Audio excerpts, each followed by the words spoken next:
Assalamualaikum warahmatullahi wabarakatuh. Halo teman-teman semua.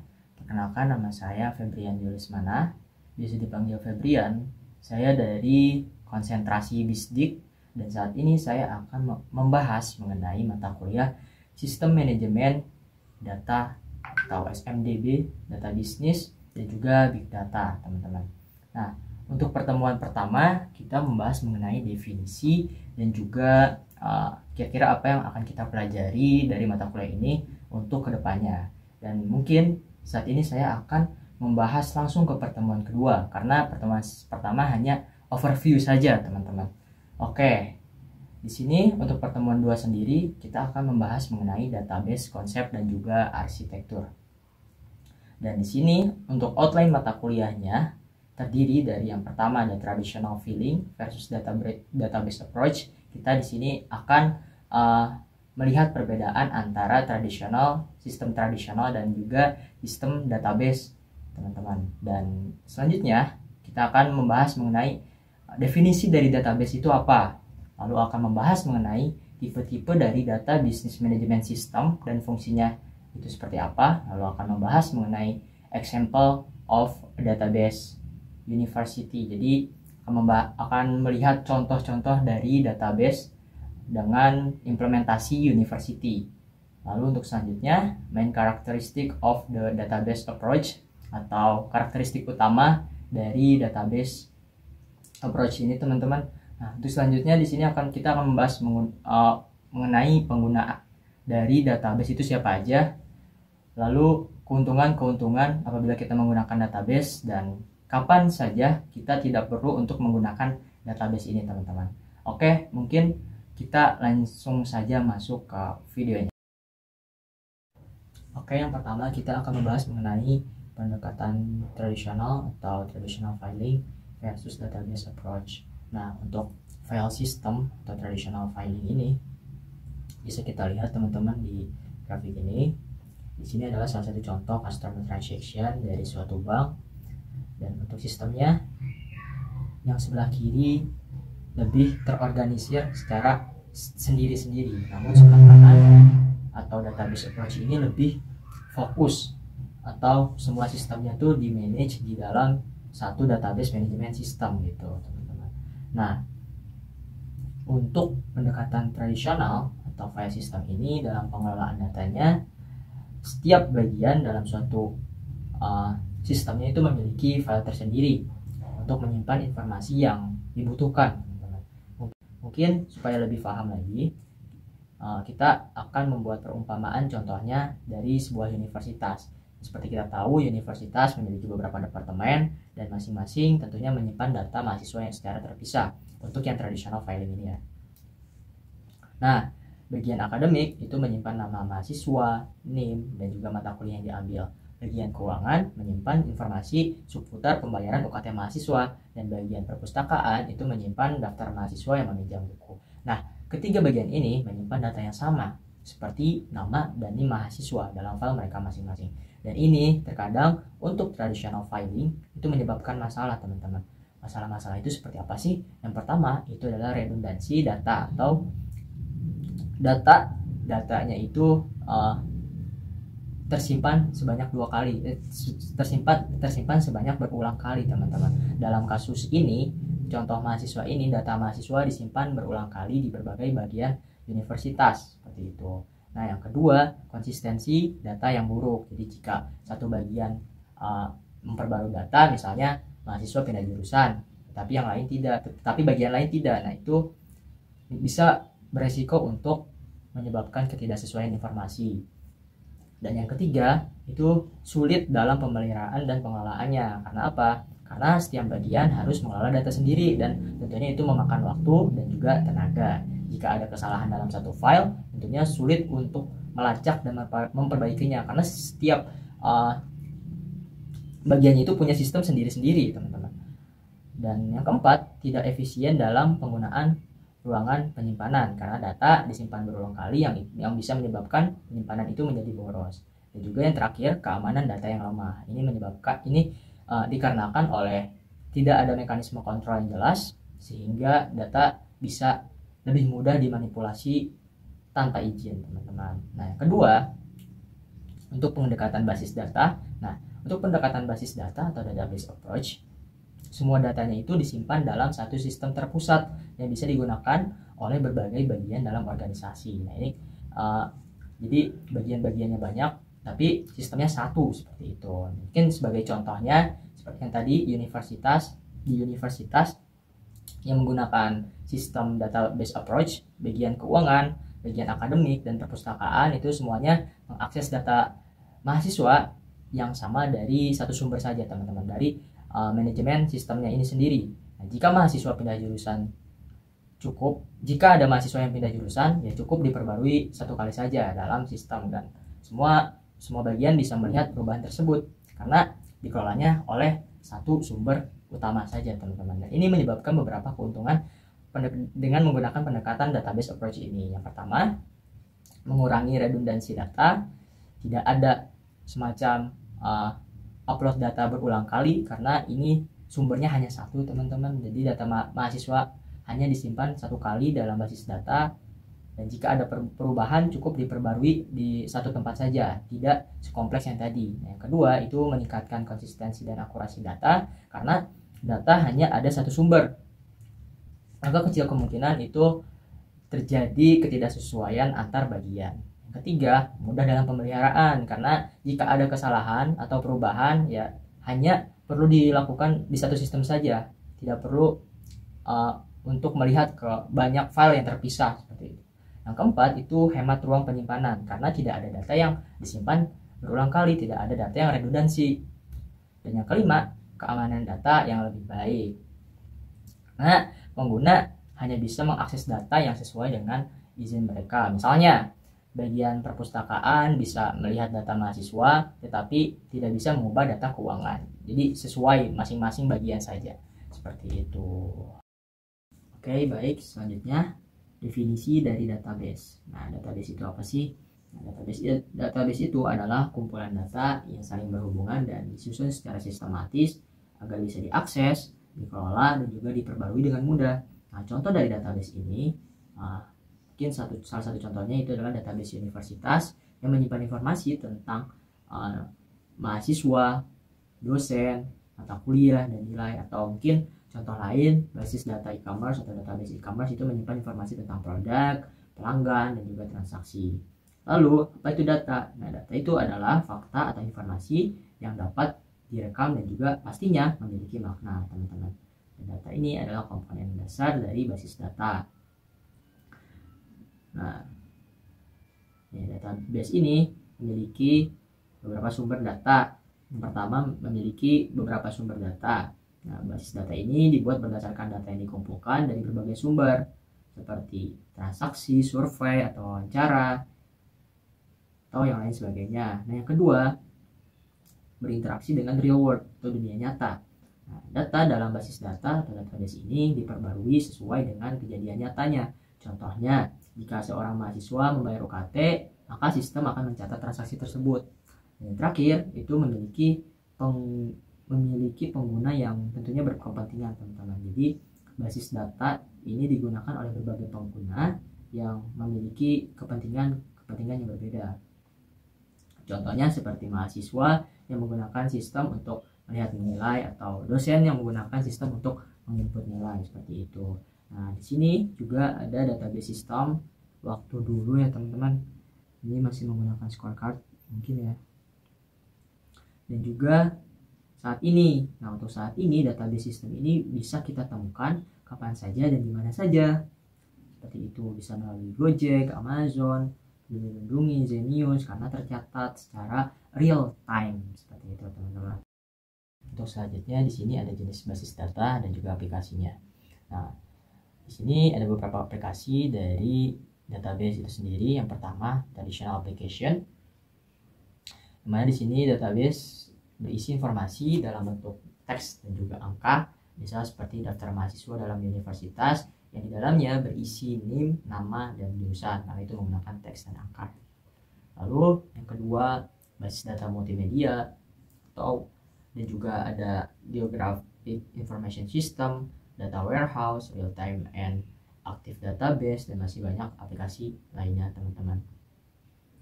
Nah, untuk selanjutnya sini ada database implementation. Nah, untuk database implementasi atau implementasi database di sini ketika kita membuat suatu database, tentunya ada beberapa proses utama yang dilakukan teman-teman.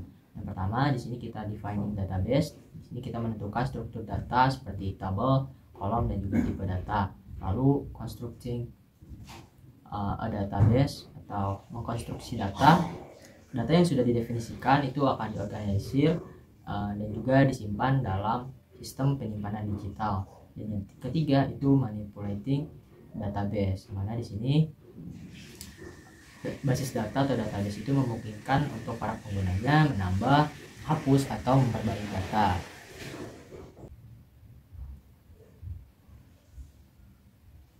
Lalu selanjutnya ada database management system. Nah, database management system ini adalah semacam perangkat lunak atau software yang digunakan untuk membuat, mengelola, dan juga mengakses basis data dengan lebih mudah dan juga lebih efisien. Dan DBMS atau database management system ini juga memastikan bahwa data dalam basis data tetap terstruktur, aman, dan juga dapat diakses dengan cepat. Nah, bisa kita lihat di sini untuk gambar ya, semacam gambar database system teman-teman. Di atas itu ada user atau pengguna, yaitu orang yang mengakses atau mengelola data seperti administrator atau pengembang atau pengguna akhir gitu teman-teman.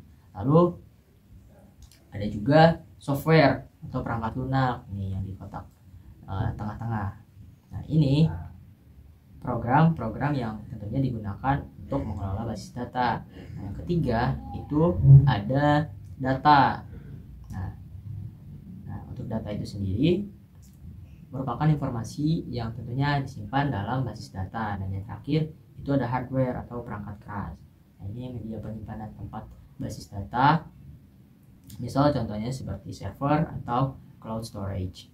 Nah, di sini ada beberapa summary dari definisi yang tadi sudah kita bahas teman-teman, dari database, data, mini word, dan lain sebagainya.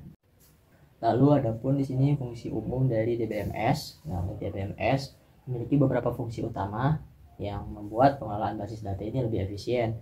Yang pertama ini adalah mendefinisikan struktur basis data dengan menentukan tabel, kolom, dan juga hubungan antar data. Nah, lalu yang kedua kita melakukan pengelolaan data yang tentunya secara aman ya teman-teman. Nah, DBMS ini memberikan hak akses kepada pengguna berdasarkan peran mereka.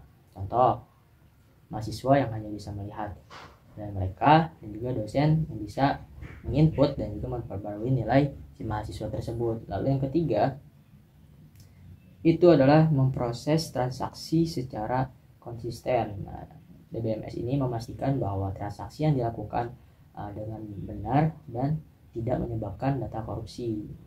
Kita harus memastikan teman-teman supaya tidak terjadi error ya dari datanya itu sendiri.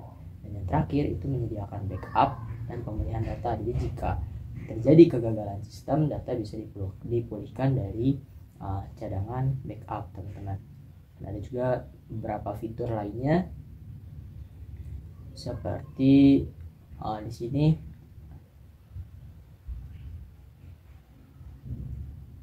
yaitu tindakan perlindungan atau keamanan yang tujuannya untuk mencegah akses yang tidak sah, lalu pemrosesan aktif atau processing aktif untuk mengambil tindakan internal pada data, dan juga maintaining atau pemeliharaan database. Lalu bisa juga untuk presentasi dan juga visualisasi data teman-teman. Untuk selanjutnya di sini ada example of database dan sebagai contohnya di sini kita mengambil contoh dari university environment ya teman-teman untuk mini word-nya itu sendiri. Dan di sini ada beberapa entitas dari mini word university ini. Yang pertama itu adalah siswa, kedua itu adalah course atau mata kuliah, ketiga itu adalah section of course atau kelas tertentu, lalu departemen, yang terakhir adalah dosen instruktur ya teman-teman. Dan di sini ada hubungan antar entitas dalam basis data universitas. Di dalam basis data tentunya setiap entitas memiliki hubungan satu sama lain. Nah, di sini sebagai contoh teman-teman bisa kita lihat section of specific course. Yang dimaksudkan yaitu adalah section atau kelas itu merupakan bagian dari course, yang mana setiap mata kuliah dapat memiliki beberapa bagian atau kelas yang berbeda. Lalu yang kedua, mahasiswa mengambil kelas. Nah, mahasiswa tentunya mendaftar ke bagian atau kelas tertentu dari suatu mata kuliah. Nah, yang ketiga, ini contohnya adalah mata kuliah memiliki mata kuliah prasyarat. Nah, beberapa mata kuliah memerlukan mata kuliah lain sebagai prasyarat sebelum bisa diambil. Nah, itu mungkin beberapa contoh dari hubungan antar entitas dalam basis data universitas ya teman-teman. Dan di sini ada beberapa contoh dalam bentuk tabel juga. Ini ada beberapa contoh, bisa dibaca saja teman-teman. Lalu untuk selanjutnya ada main characteristic of the database approach. Nah, di sini kita melihat bagaimana karakteristik dari database ini. Nah, pendekatan database tentunya memiliki beberapa karakteristik utama yang membedakan dari sistem file tradisional. Nah, di sini yang pertama yaitu self-describing nature of a database system. Nah, ini maksudnya apa sih? Nah, database ini tidak hanya menyimpan data, tetapi juga deskripsi tentang data tersebut, atau biasa kita sebut sebagai metadata. Metadata ini bisa mencakup tabel, tipe data, dan juga aturan validasi data. Nah, keuntungan dari karakteristik ini, DBMS bisa menangani berbagai jenis basis data tanpa harus diprogram ulang, dan juga pengguna bisa memahami data dengan lebih mudah karena ada informasi tambahan tentang struktur data karena telah dideskripsikan. Lalu untuk selanjutnya, yang kedua ini adalah insulation between program and data. Nah, di sini maksudnya apa sih? Nah, itu adalah perubahan struktur data yang tidak mempengaruhi program yang mengakses data. Contohnya, jika kolom alamat ditambahkan dalam tabel mahasiswa, program akademik tetap berjalan tanpa adanya perubahan besar. Nah, ini keuntungannya apa? Nah, ini keuntungannya itu bisa lebih fleksibel dalam mengembangkan sistem.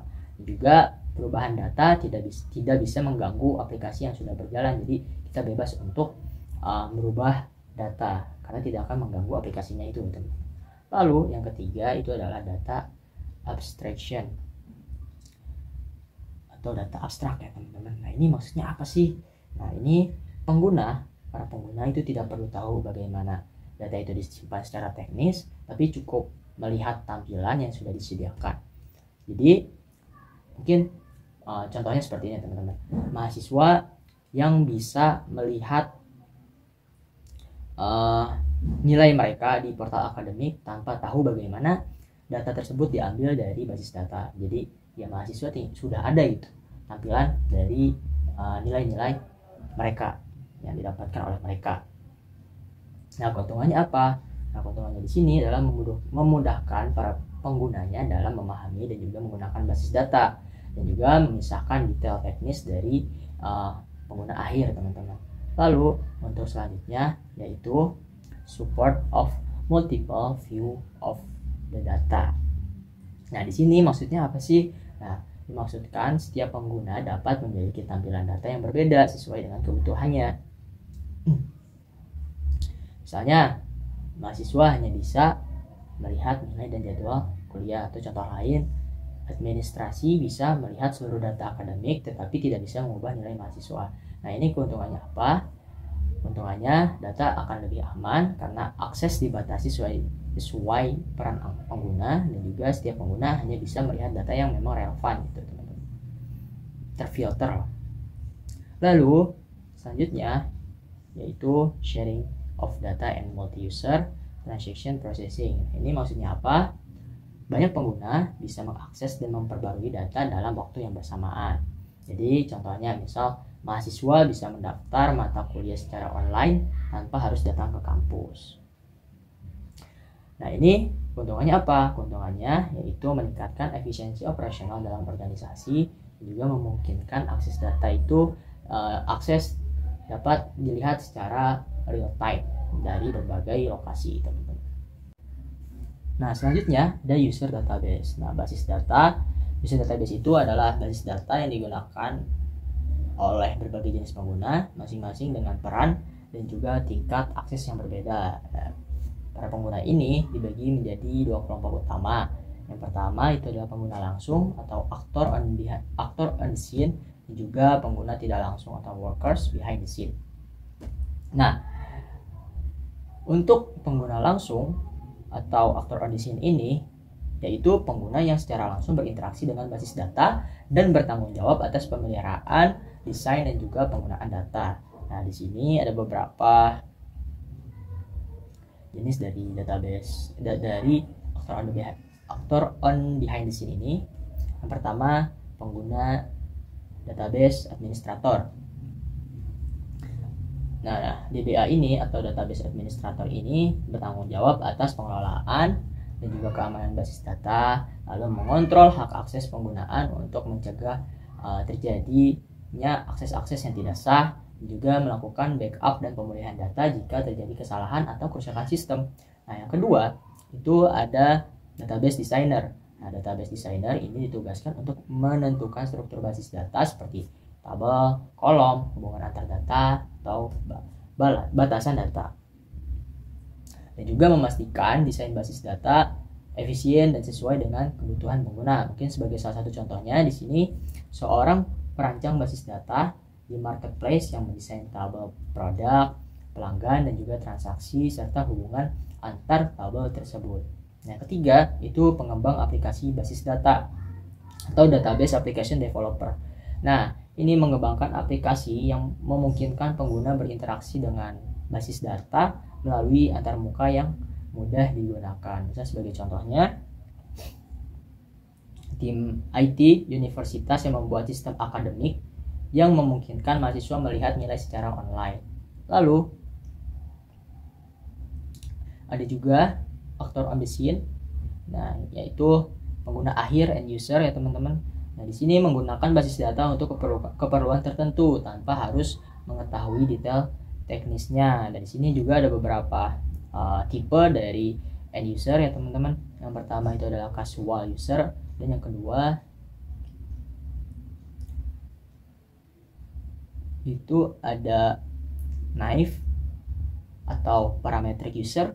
Yang ketiga itu ada sophisticated user, dan juga yang keempat ada standalone user. Nah, yang pertama casual user itu mengakses basis data sesekali, biasanya melakukan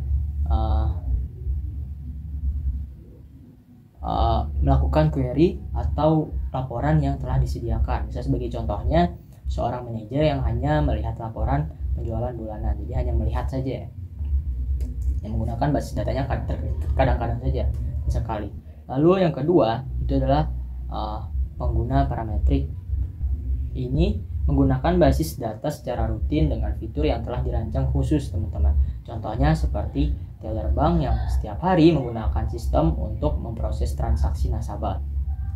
Lalu yang ketiga itu adalah sophisticated user atau pengguna ahli, yang dimana mereka menggunakan basis data untuk analisis yang lebih mendalam dan sering menggunakan alat tambahan seperti software statistik atau business intelligence. Contohnya data analis yang melakukan analisis tren pasar berdasarkan data transaksi. Itu maksudnya ke pengguna ahli. Lalu yang terakhir itu ada standalone atau pengguna mandiri, yang mana menggunakan basis data untuk keperluan pribadi dengan aplikasi sederhana. Misal contohnya pengguna Microsoft Access atau Google Sheet untuk menyimpan daftar kontak pelanggan, seperti itu. Nah, selanjutnya di sini ada advantage of using the database approach atau keuntungan menggunakan basis data atau database ya. Nah, menggunakan basis data tentunya memiliki banyak manfaat dibandingkan sistem penyimpanan file tradisional. Nah, di sini ada beberapa manfaatnya teman-teman.